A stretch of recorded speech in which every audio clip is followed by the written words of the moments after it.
So guys, this is my weekly report for November 13th, and give you a little idea of what we're doing. We're up here at Berryessa again.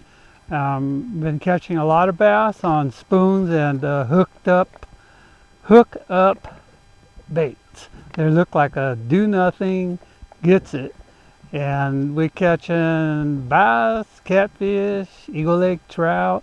Look what Denise caught today. Hold them up, show guys. Got a nice catfish and Eagle Lake trout, and we caught a lot of bass. And I'll tell you, today, if it wasn't for forward facing on my Humminbird Mega 2 Live, we would have hardly caught anything. Because these fish were real temperamental today, and there wasn't a whole lot of bait balls. Everything was glued to the bottom, and then we saw bait balls, that were rising off the bottom. And then I would scan around until I found them. I set it out at 80 to 100 feet, and I'd see the bait, and then we'd take the electric motor and putt over to them and drop the hook-up baits right on their face, and they would eat it. We caught probably, 15 bass, and we had some up to like 3 to 4 pounds, and catfish and trout. So, it was a pretty good day. Don and Rick were up here yesterday, and it was overcast like this, and they had a tough time. But Don doesn't have forward facing on his boat. But I truly believe that if we didn't have the forward facing, we wouldn't have did very well today.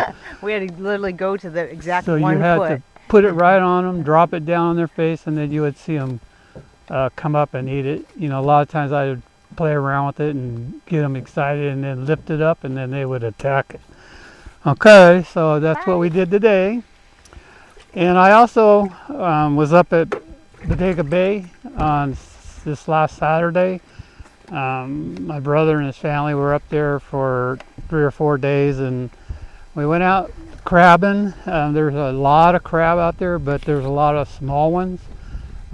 Each pot we pulled, we soaked for about an hour, and each pot we were 90 feet of water, and I'd say there was anywhere from 15 to 25 crabs in every pull. But I think maybe we might have got at the most 8 keepers in one pot, but most of the time you're looking at 4 to 5 keepers per pot.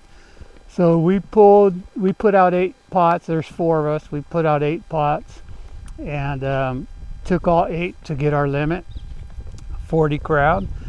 And we went out bottom fishing for about an hour as we soaked. You can only leave your pots down for 2 hours. Fishing game said that they're going to be out here and checking you guys. If they see you leave your pots out for 3-4 hours, they're going to cite you when you come and get them. So it's usually like a 2-hour soak period. That technically that's what the law reads. So anyway, rock fishing is really good. The day we went on Saturday, it was kind of bumpy out there. The waves were pretty good size, but there were a lot of distance in between them. And I had my grandson Mason there, and he got sick. And Jennifer, who never gets sick, she got sick. But I didn't get sick. I don't know. I'm just growing out of it, I guess. So anyway, Dungeness crab season has been really good. I know Right Hook Jay Lopes is out there. He's soaking a little deeper, but he's catching a lot of rockfish and a lot of crab for his customers. So anyway, you only could, the rock fishing is open in all depths. So, on good days they go out in the deeper water, and they're loading the boat. They're getting a lot of lingcod now. So if you want to book a trip, you might want to get a hold of Jay Lopes, Steve Mitchell, Ricky Acosta, and also Cal Don with James Smith.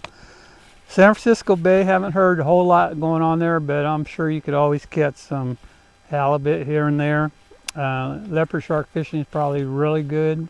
Not a whole lot of people are doing it. There are also the 7-gill and some other different type sharks there that you could always catch. The Delta, the sturgeon fishing has been off the hook. From Martinez to Pittsburgh has been the best areas. Rose seems to be the best bait.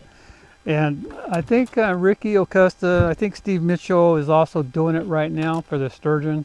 Jay's over at Bodega for I think another week or maybe another 2 weeks, and then he'll be down over there chasing sturgeon. So give any of them guys a call, and you can go out there and have a blast. The sturgeon report card, you have to have it. It's free. There's no charge, and you just have to report it. Stripers are starting to show. A lot of them are in that between Martinez and Pittsburgh. They'll be coming in real quick here. So, I've been having friends go out, and once in a while I'll get out there, but they haven't moved into the areas like Sherman and North, not yet. If you want to go after them, I would probably recommend you guys trolling, because you cover more ground, and use the Ozuri deep diver with a trick worm on the back, and go fishing at 15 to 20 foot. Some days the West Bank, I know guys are catching them there, and then they'll go back and the next day, and it gets really tough because there's just not a whole lot of them in the system right now.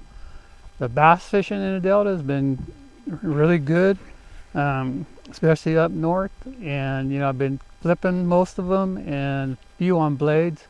So and there's with the live target, I'm seeing a ton of salmon up there, and I talked to the fishing game guys up there. They have this fish counter over there by Liberty Island. I was there one day and I asked them, and they said, oh yeah, there's a bunch of salmon there. They know. So there's salmon season is all done for the year. No more fishing for them. The rivers, there are some guys that are catching stripers in the Sacramento River. So there's been a few fish because the water is in excellent condition. So they're in there, and some of them are jigging for them, and some of them are using bait. I see guys that are using mudsuckers or minnows, and I'm sure you can anchor up and catch some on sardines. And then you got the steelhead. They always follow the salmon when the salmon come on up. And I used to do a lot in the Feather River and American. And the Sacramento you could probably catch them in there, but I would definitely go up to the Feather or the American.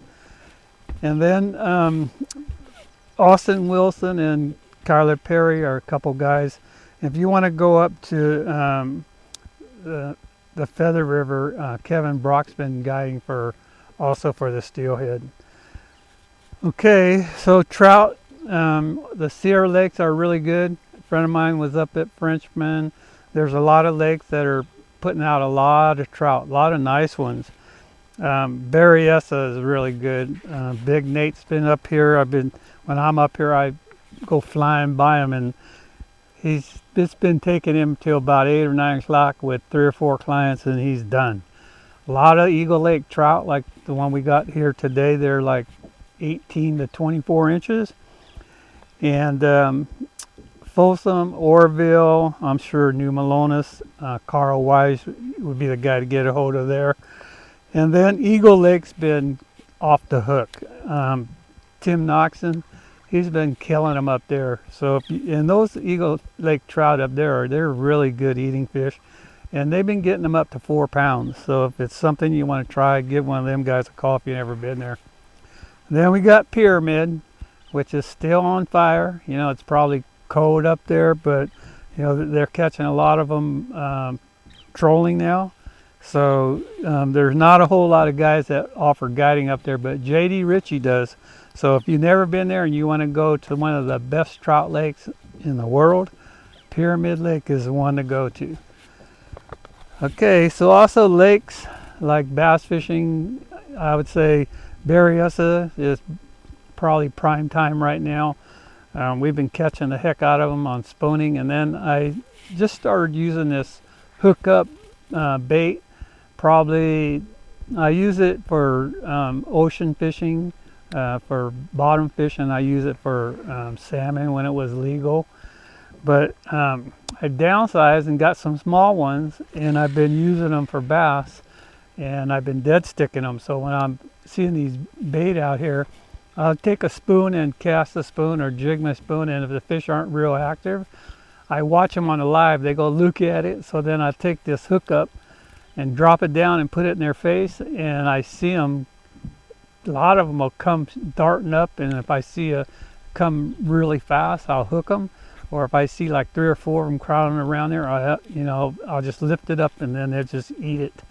So if I didn't have that live, I wouldn't see that, and I wouldn't be able to work it the way that I'm getting these things to strike. So the bass bite down here, Paganelli is a good guy to get a hold of. If you want to learn, then I do consulting out here also. And I'm sure you can spoon fish at Orville, Folsom, Shasta. This is the fall, and I really love spooning for them. And I've been, this year I haven't. I've been just stuck here because of decontamination. But, you know, like if you're at Folsom and stuff, I would go up to South Fork and get on those steep walls and look for the shad. Once you find that threadfin shad, you'll catch the heck out of the dang bass on spoons. Here I've been catching catfish, squawfish, trout, crappie, and bass on spoons. And I've been using the Blade Runner 1 3/4 ounce and also this 3/4 ounce spoon.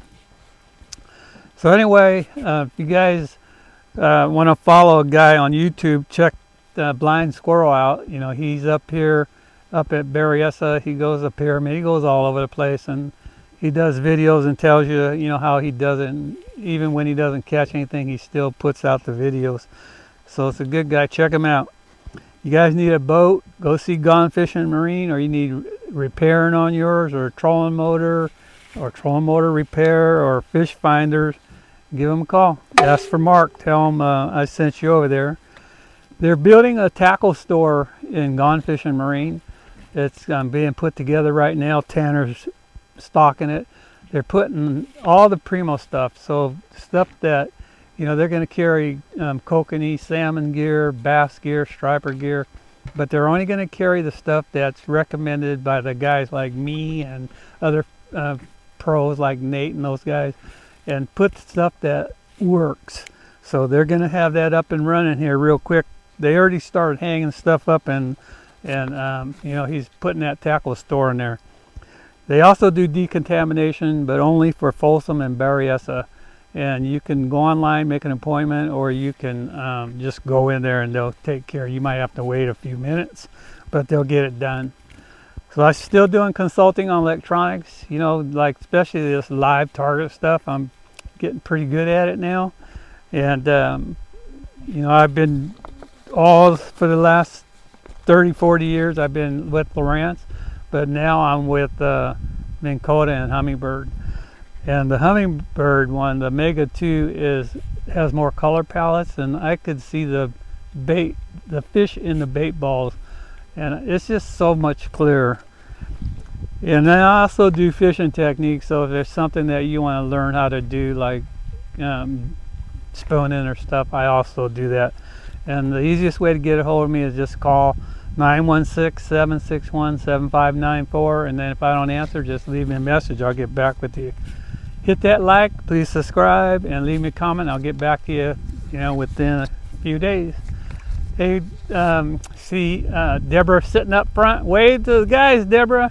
She had a little harder time today, but she caught some nice bass. So see you guys next week.